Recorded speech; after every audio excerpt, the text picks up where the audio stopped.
I told you I wasn't going to quit. So last night, I hit this thing until we made a groove about like that with the maul and the axe. So I'm going to keep hitting it, but I went and changed out my base block because the base block last night, I was looking back in the videos, I could see it hop when I hit, which means I was losing a whole bunch of energy down there. This one weighs about 200 pounds, maybe 3.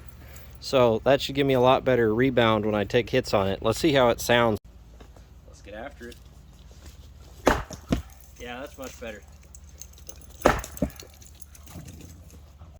So I want to try a couple hits of this axe I put together. I think what's happening is I got kind of a cross grain growing on here, and I need to cut it more than I need to crack it.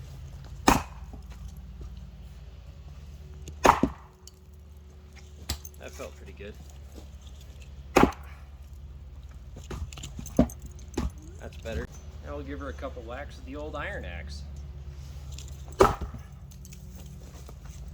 That's good.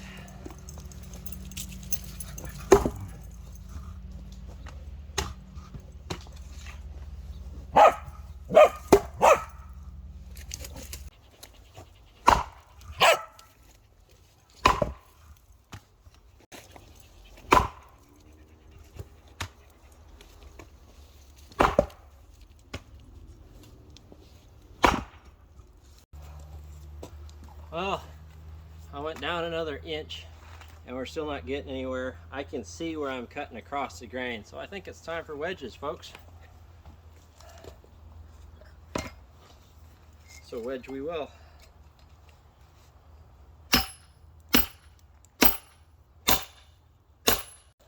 I got this one at a yard sale. I think it's pretty cool because it's really narrow. So when we're trying to cut, which is basically what's going on, trying to cut across that grain, something like this can be super effective.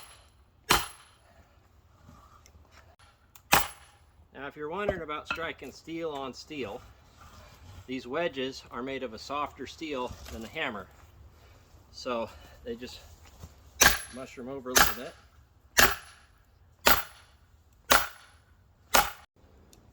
Oh, it's a wonky donkey. A very wonky donkey on a waxed up log. But exercises like this remind us that seemingly insurmountable tasks, given enough drive and ridiculousness, can become insurmounted. Oh, it's starting to go. Starting to go right there. Are basically just levers. Some Archimedes stuff or whatever. Basically, we're just incrementally increasing the amount of force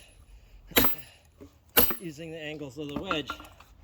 You can see that crack growing.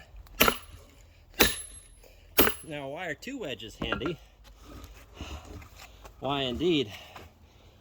Especially with this narrower wedge, I can get a lot of force with a narrow wedge, but it doesn't have a lot of movement. So I can use the wide wedge to create a lot of movement, use the narrow wedge to create a lot of force.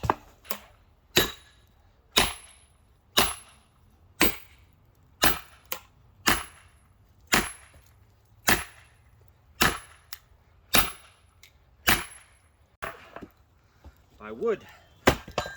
Not today, wood. Not today.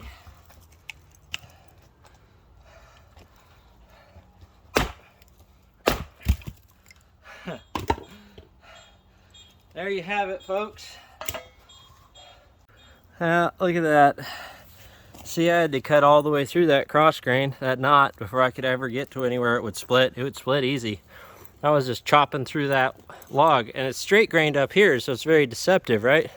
This is going across ways, so it makes them so tough. But that'll fit in the stove and burn for 15 minutes.